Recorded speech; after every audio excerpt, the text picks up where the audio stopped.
नमस्कार दोस्तों। तो कैसे हो आप लोग? उम्मीद करता हूँ आप सभी अच्छे होंगे। और आज हम नया टॉपिक लेकर आए हैं आपके लिए। राज्य राज्य की हम बात करते हैं तो हमारे सामने कई ऐसे क्वेश्चंस आते हैं कि राज्य, हम स्टेट की बात कर रहे हैं या फिर जैसे हमारे 28 राज्य हैं उनकी बात कर रहे हैं। तो हम बताते हैं ये स्टेट के बारे में, राज्य के बारे में। राज्य की हम बात करें तो सबसे पहले हमारे सामने आता है राज्य के बारे में। वेस्टर्न पॉलिटिकल थिंकर है, एक एक विद्वान है यूरोप के, जिनका नाम है डॉक्टर गार्डनर। गार्डनर ने क्या किया है कि राज्य के बारे में 4 तत्व बताए। कौन कौन से वो 4 तत्व हैं? गार्डनर ये कहता है कि राज्य के लिए 4 तत्व होने चाहिए। राज्य के लिए ज़मीन होनी चाहिए। तो देखो, जैसे आपको इस मैप में दिख रही है, राज्य के लिए ज़मीन है। जम्मू कश्मीर से लेकर कन्याकुमारी तक है। जैसलमेर से लेकर नागालैंड तक हमारे पास ये पूरे भूभाग में ज़मीन दिखाई गई है। ये ज़मीन है। तो भारत राज्यों के लिए क्या चाहिए? एक ज़मीन होनी चाहिए। फिर ये ज़मीन के ऊपर कौन होंगे? ज़मीन के ऊपर जनसंख्या क्या रहेगी? लोग रहेंगे, जनसंख्या या लोग। ठीक है। ज़मीन और लोग हुई, उसके बाद में ये जो लोग हैं ये मिलकर सरकार बनाएंगे, सरकार का निर्माण करेंगे।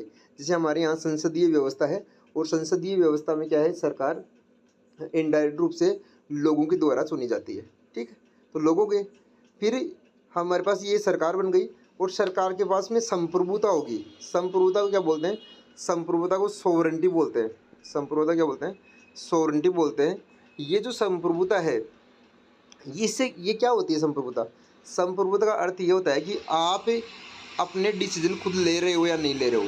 आप अपने डिसीजन खुद ले रहे हो या नहीं ले रहे हो। अगर आप अपने डिसीजन खुद नहीं ले रहे हो तो आप संप्रभु नहीं हो। इसी प्रकार अगर कोई देश की सरकार है, वो अपने डिसीजन खुद ले रही या नहीं ले रही है, तो उसका फ़र्क पड़ता है। तो हमारे जो सरकार है ये अपने डिसीजन स्वयं लेती है। जैसे इसका एक मैं छोटा सा एग्जांपल भी दे सकता हूँ कि 1974 में हमारी तत्कालीन प्रधानमंत्री इंदिरा गांधी के द्वारा हमारे यहाँ परमाणु टेस्ट किया गया। ठीक है। न्यूक्लियर पावर का ऐसे कहते हैं कि यहाँ इसको बनाया गया, परमाणु बम को बनाया गया। तो ये परमाणु बम बनाने के पीछे जो हमारा मकसद था हमारी सरकार का, तो उसका मकसद ये था कि हम सुरक्षित रहे। तो इसका इसका जो डिसीजन हमारी सरकार ने लिया, लेकिन अमेरिकन सरकार इससे क्या थी, नाराज़, खुश नहीं थी। तो इसलिए अमेरिकन सरकार ने जो डिसीजन लिया, अमेरिकन सरकार ने हमारे पर दबाव बनाया, लेकिन उसका हमारी सरकार पर कोई प्रभाव नहीं पड़ा। तो इसका मतलब ये, इसलिए ये दबाव नहीं हो पाया हमारे पर, क्योंकि हमारी सरकार संप्रभु थी, संप्रभुता थी हमारी सरकार के पास में।